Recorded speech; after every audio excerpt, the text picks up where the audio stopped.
You're listening to Talking to Teens, where we speak with leading experts from a variety of disciplines about the art and science of parenting teenagers. I'm your host, Andy Earle.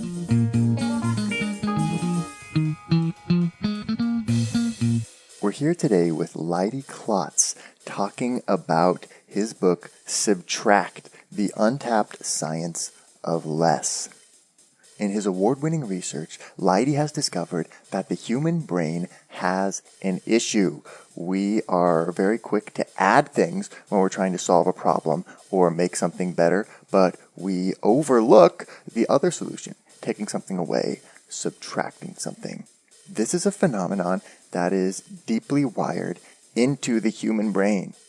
On today's episode, we are going to dive deep into the science of subtraction neglect. We're going to see how this tendency causes us to fall into information overload, causes our schedules to get filled up with all kinds of unnecessary junk. It causes us to get stressed out, adding more and more and more to our lives without stopping to take things away. Importantly, we're also going to look at some solutions. We're going to look at a tactic called inversion that can make subtraction easier and more likely. We're also going to see how we can think about motivating our teenagers to do the right thing by removing the barriers that are stopping them from doing it right now. We'll talk about the power of lists with less, and we'll go through the 4 steps to easily add the power of subtraction to your life. Professor Klotz, thank you so much for coming on the show today. You are studying a unique topic. You have a book called Subtract, The Untapped Science of Less. How did you get interested in the topic of subtraction and of less, and why do you think it's important? Yeah, it all started when I was playing Legos with my 3-year-old, actually. So we're basically building a bridge as best as I could tell what he wanted to do. And the problem was that the bridge wasn't level. So one of the support columns was longer than the other one. And so I tried to fix this problem. I turned around behind me, grabbed another block to add to the short column. By the time I had turned all the way back around, he had subtracted a block from the longer column.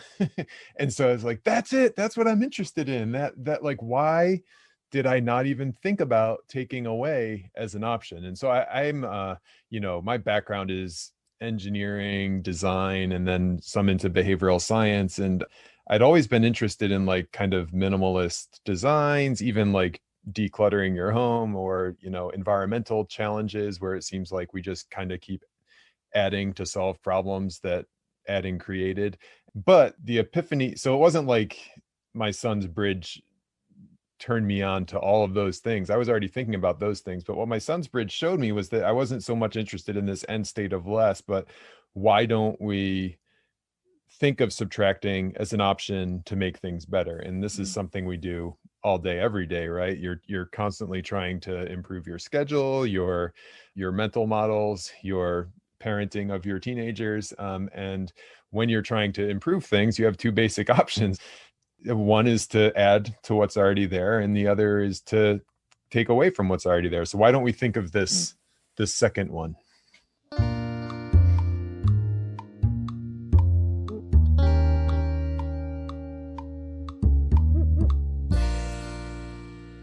One of the things that I found really interesting was this study where you had a bunch of squares that people could click on, and you wanted them to make the pattern to be symmetrical on both sides, and you found that people were much more likely to add them than take squares away in order to do that. I'm glad you picked that one out. I mean, so after my son's bridge, I was like, well, there's been tens of thousands of, well, at least 10,000 hours worth of study that have gone into this. And what we found with the study is really close to what happened to me in that moment, which was I didn't think of subtracting as an option, added, and then moved on. And that's basically what happens what can happen in our own thought processes. And one of the most convincing things that we had in our experiments was these grid patterns, as you mentioned, Andy, because they're devoid of context, right? You can always explain, oh, well, you're adding to Legos. That's just what you do with Legos. Or you added to this soup recipe, but maybe that just means people like to add to soup. But the grid patterns were just this thing that nobody had encountered before that we created. And we even made a version that it was inarguably better to subtract, right? So we had a grid set up where there were 4 quadrants to the grids, and the task was to make the quadrants match or be symmetrical, top to bottom and left to right. And then we would pre-design these patterns so that there were extraneous marks in one of the quadrants, right? And so and then we said to people, do this in the simplest way possible, make this symmetrical in the simplest way possible. So the simple answer was to subtract the 3 from 1, and but more often than not, people would add to the 3 and miss the right answer.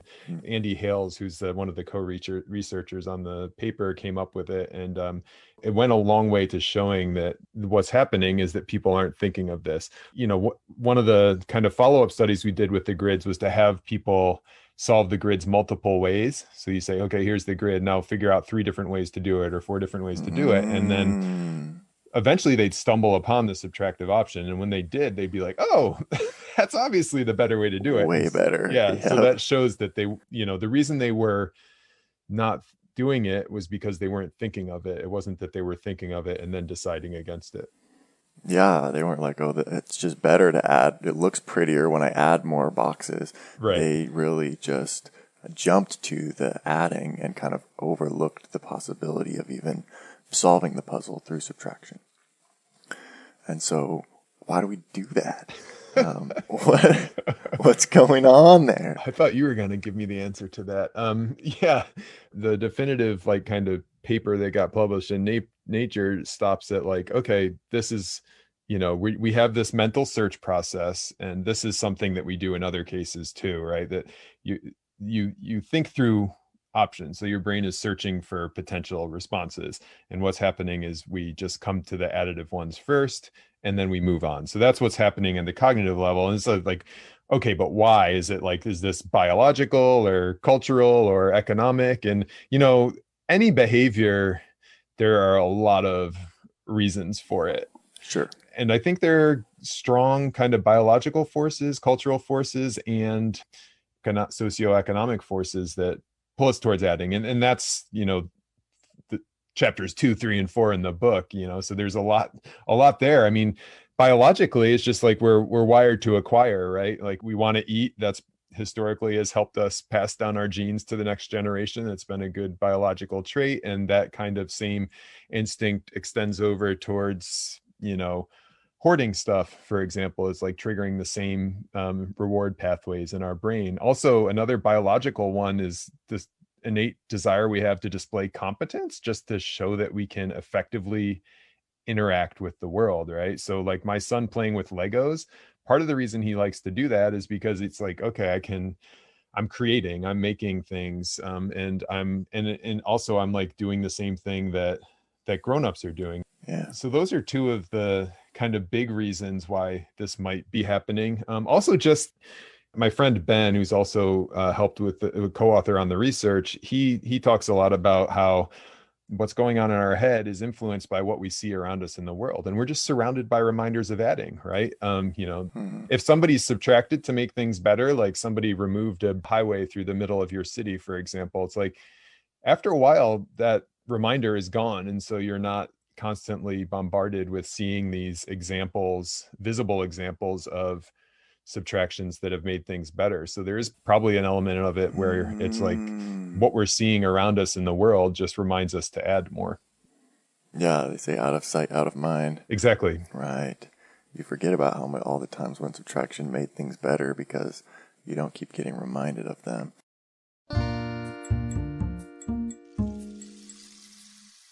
You also had some studies showing that when people were distracted, when you had them trying to do other sort of different tasks or to have numbers flashing across the screen at the same time as doing the grids, then they're even less likely to be able to find subtraction as an answer to the problems.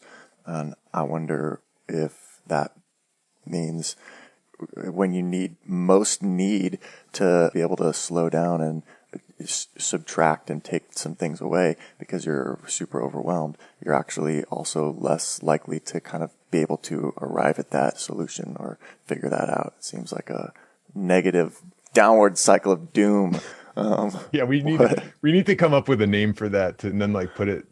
I'm so mad I didn't put that in the book. You're the second person who's brought this up, and it makes perfect sense. So it's like this very thing that could relieve it is, it's created this downward, we'll call it the downward cycle of subtracting doom for now, right? In honor of Andy. But it's, yeah. The experiment was, there's these numbers scrolling across the bottom of a computer screen, and you have to like click whenever a certain number comes across. And so basically you're trying to do two things at once, and it's adding cognitive load. So the takeaway there is, well, if we subtracted cognitive load, we would be better at thinking of subtraction. Of course, subtracting cognitive load requires us to subtract in the first place. And so like this same tendency, and we found in our experiments that, this jump right to adding kind of happens across ideas, situations, and objects. So the same tendency to add to our ideas or to add to our tasks is probably taking us away from being able to think more of subtraction, which is possible to do if we kind of slow down a little bit. I think of this kind of creep that happens, and that it's so easy to get into with basically anything that you do. And I think especially with teenagers today, it's like you start using one app, and then you add another app, and then you add another app, and pretty soon, even just you're spending a little time each day on all these different apps. It takes hours because it's kind of just gradually creeps up on you like that. And we never kind of take the time to go back and prune those things that maybe are not serving us as well or something like that. And I think it's easy to kind of get overwhelmed by things like that. I wonder what we can do to sort of help kids find balance or stay in a more balanced place. You start get a Snapchat, you start Snapchatting for a little while, yeah. Then now you're on TikTok, and then you gotta get on Clubhouse too. Right. And pretty soon, you don't have even hardly enough time to play Fortnite anymore. It's true. Yeah, I mean, there's real problems.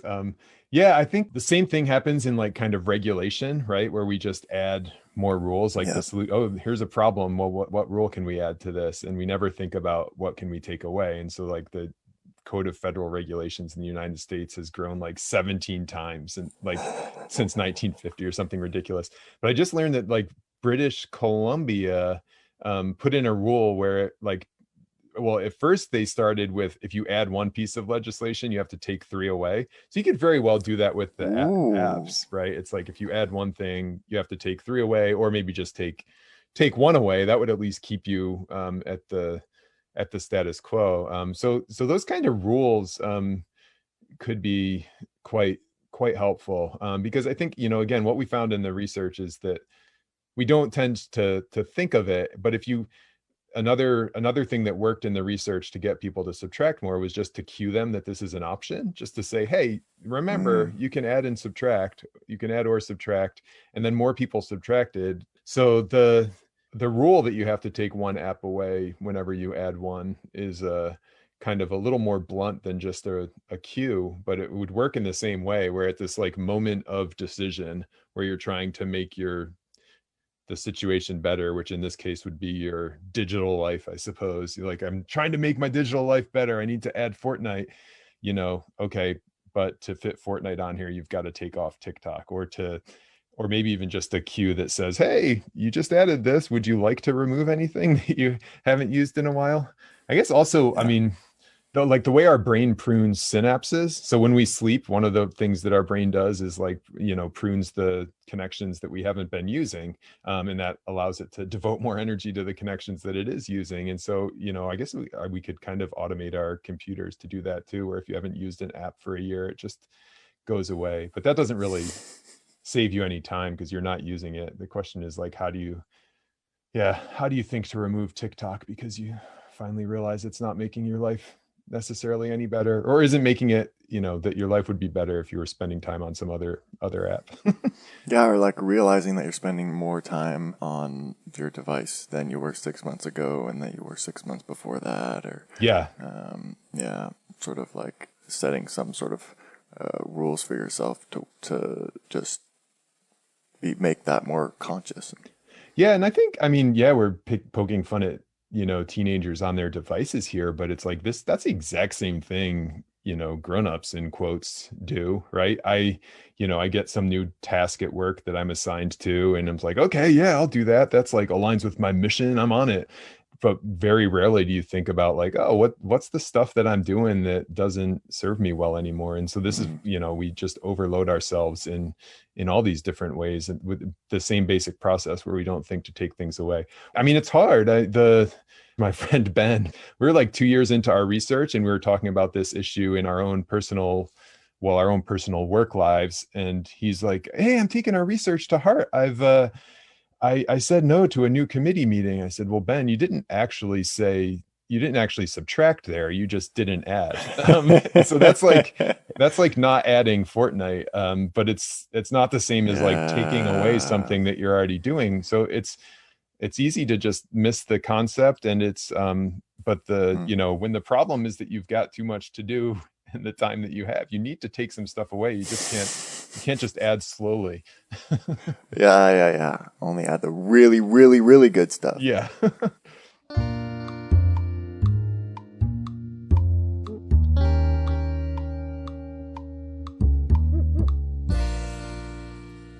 So talk to me about the idea of inversion. What is inversion and how does it apply to subtraction? Even after we think of subtraction, right? One of the reasons we might not choose it is because we perceive it as something that's bad, right? And of course, the whole premise of the book is like, of course, there's times when subtracting is bad and makes things worse. But what we're specifically talking about is when taking something away makes it better. And so one thing is to try to continuously explaining that. It's like, no, subtraction is not bad. Subtraction is not bad. But subtraction does have a negative valence. I mean, there's, valence being like how people feel about a word. And there's researchers who will go on the internet and code all the words and what they're associated to. And you can figure out, okay, this word has a neutral valence. This word has a positive valence. This word has a negative valence, and subtracting has a negative valence. So until everybody reads my book, it's going to have a negative valence. So in the meantime, we can invert, right? So instead of calling it subtracting, talk about use synonyms that don't kind of have the negative valence. And one of my favorite examples is this brilliant landscape architect named Kate Orff, and she's done a lot of cool like green infrastructure projects. And the example in the book is Lexington, Kentucky. She has this beautiful plan for downtown Lexington, and a lot of what she did was take away some of the built up kind of concrete infrastructure in the downtown and reveal a stream, and then also create some parks and create some connectivity. And so, I mean, she subtracted a lot of stuff. But if you look at her drawings, she's got 4 big words on the drawings that are like, this is my design theme. And clean, carve, and reveal are 3 of those words. And all 3 of those are like synonyms for subtract, but they all sound way better than subtract. So I think, if you've thought of subtraction and you're trying to convince other people of why it can be good, you do well maybe to come up with a synonym for it if they haven't read my book yet, because it'll avoid this negative valence and avoid this perception that less is a loss, because less is not a loss. I also love this phrase that you have in here, maximize the information to ink ratio, which is also sort of a subtle way of doing that. You're talking about maximizing something, but you're actually talking about simplifying it. We're here with Leidy Klotz talking about how we can improve our families by taking things away. And we're not done yet. Here's a look at what's coming up in the second half of the show. A quote that gets attributed to Lao Tzu is to gain knowledge, add things every day; to gain wisdom, subtract things every day. yes, take it away, but then you could also leave it on your calendar, right? It's like this free time brought to you by that subtracted meeting, right? Or this time for doing the work that's actually important brought to you by the fact that you subtracted. And that's the way that you can kind of surround yourself with these reminders and cues to force yourself to do it. So researchers have thought about this, like education scholars have thought about this a lot, because they're like, okay, kids come into the classroom and part of the problem is they like think they know stuff that's not actually true. So how do we got to get rid of that so that they're leading on a, starting from a stable foundation. And so there's this whole like line of work that's like, okay, how do we subtract misconceptions? Right. We got to get rid of all those wrong beliefs in there so we can start. Yeah.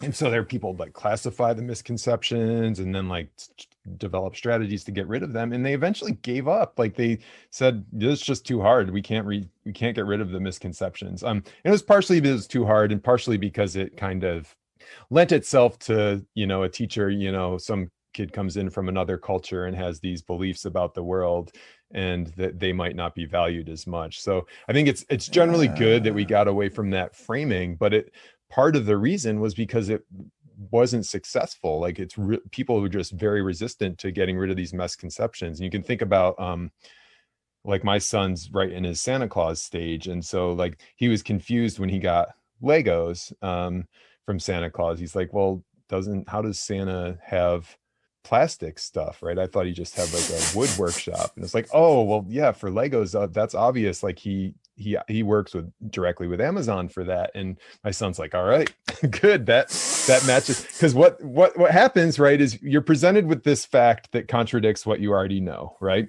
Yeah. And it's far easier to kind of reshape each of those two things so that they work together than to say, oh, what I already knew isn't true. Right. And we constantly do that. If that's the fundamental problem, one thing that can be helpful is it's hard for a right new idea to overwhelm a wrong old idea. Want to hear the full interview? Sign up for a subscription today.